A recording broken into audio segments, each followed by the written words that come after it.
Thank you so much for your time this evening or this afternoon, wherever you Thank are. you. No, thank you.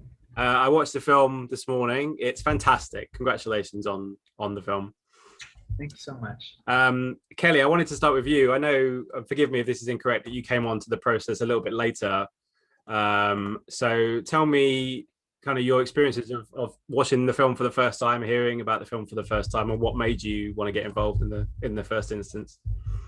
Yeah, well, Carlos and I had just finished working on Raya, and we, did I think one of the last press events together, and we were having dinner and we were talking about the things that we care about and the type of art that we want to make. And Carlos was basically like, oh, I'm going to send you a link to this movie that I made. And I watched it and completely fell in love with all of these incredible poets that were so brave to share so many parts of themselves in this film. And I think everything that the film stood for, the idea that, here was 27 incredible artists who were being given a megaphone, who had never done a film before, and who had something really important to say.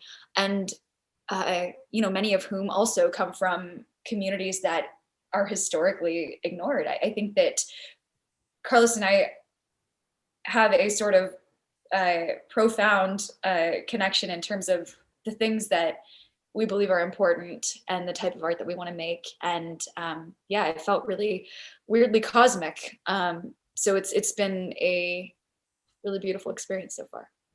Yeah, and Carlos, for you, I mean, obviously you did Blindspotting and you've done some work for Disney before. Obviously, you worked on Raya, but how did this one kind of come about for you? What was kind of the catalyst for you to say this is my next kind of live action film, and that was a little bit different to what you'd done before?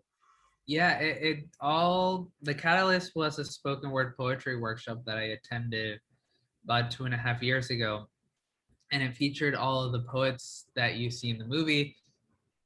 I think I was just moved in a way that I hadn't been in a really long time, and the experience that I had was so memorable that I wanted to try to find a way to share it with as many people as I could. And that was really how Summertime came to be. We put together a summer workshop where all those 27 of those poets that I had seen at the workshop came together, meeting almost every day and allowing them to transform their poetry into scenes, and then eventually stitching all of these scenes together into a mosaic of life in LA. So it really was all born from these poets' work. Was this for you, Carlos, in terms of directing it? How difficult was it, or how easy was it to do? Because obviously you've done narratives before. This is, I guess, in some respects, it is a narrative form, but it's very, very different, and you're telling it in a very lyrical way. Did you find this a more rewarding experience than some of the other stuff you've done, or was it just a different experience that kind of gives you another page to your story, if you like?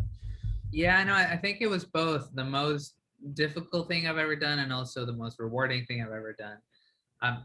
And it's essentially because the way that we went about putting this movie together was so unorthodox and was so fluid.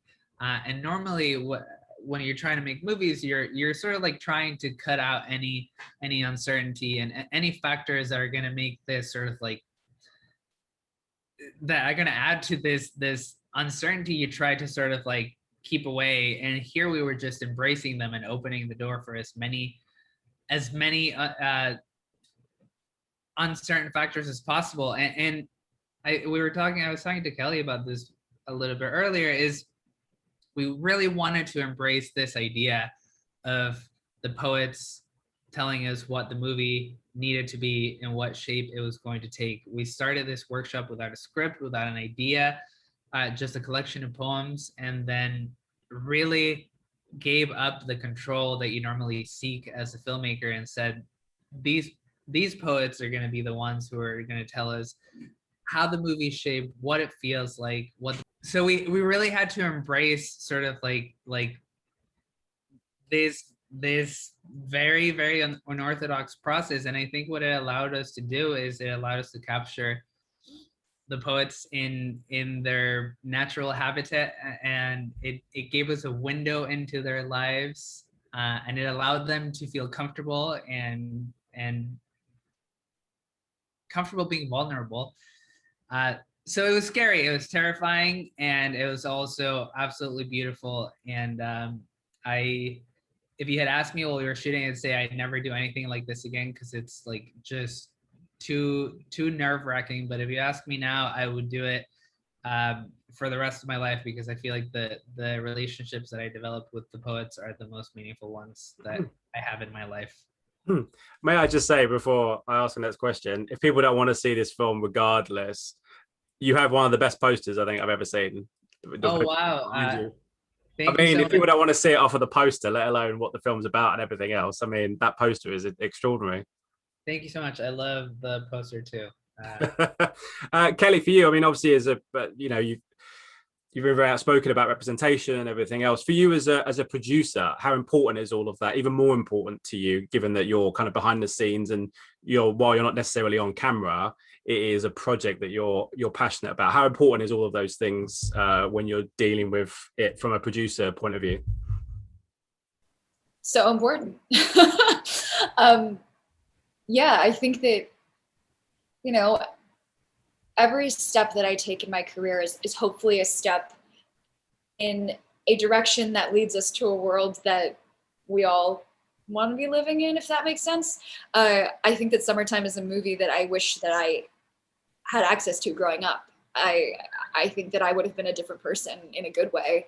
And the more that I'm able to help highlight the voices of these incredible artists, but also, other individuals who come from communities that historically have been ignored, that is absolutely part of my mission. So very important. Yeah, you just stepped on my next question, which was about you as a kind of growing up, whether you seeing something like this. So you've answered that for me, so that's all good. Carlos, in terms of the way you put the film together, how did you start with the kind of the poems? Did you put them in a specific order, or how did you go about kind of positioning them from the ones you start with, the ones you have in the middle, and the ones you have towards the end of the film? It was a real workshop, and it was a real collaborative workshop. So when we started towards the beginning of the summer, we really had nothing. We asked the poets to show up with one or two pieces they felt like, described them and their relationship to the city the most. So they did.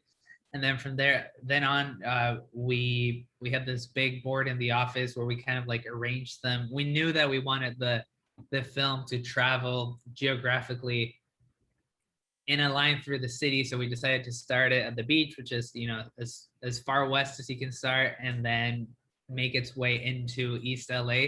So then geography helped us in sort of like the structure of it.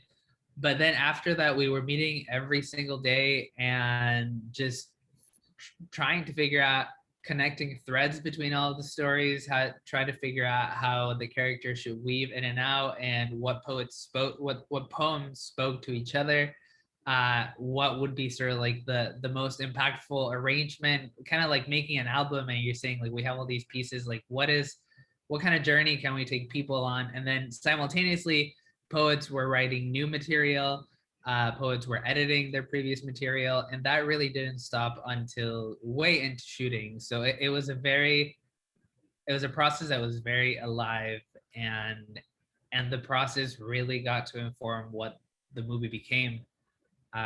That chaos and that sort of like really inspired energy that all the poets brought, I think, made its way onto the set and the screen. Yeah. And Kelly, I mean, it's a film it's called Summertime. You're releasing it in the height of the summer. You're releasing it in a kind of very different cinematic landscape to what we're used to because of what's happened in the last year. I mean, how important is it for films like this to get oxygen? Because it takes so much for these films just to be screened in cinemas these days with what's happened and obviously streaming. I mean, has it been a big challenge to get the oxygen to the movie, or has that been a challenge that you've kind of risen to, in the sense that it's a film that people should want to seek out and go and see? I feel like this might be a better question for Carlos, but I will say I think that I have a very specific privileged filter of this industry and what movies are, because Summertime is the first independent film I'm involved with.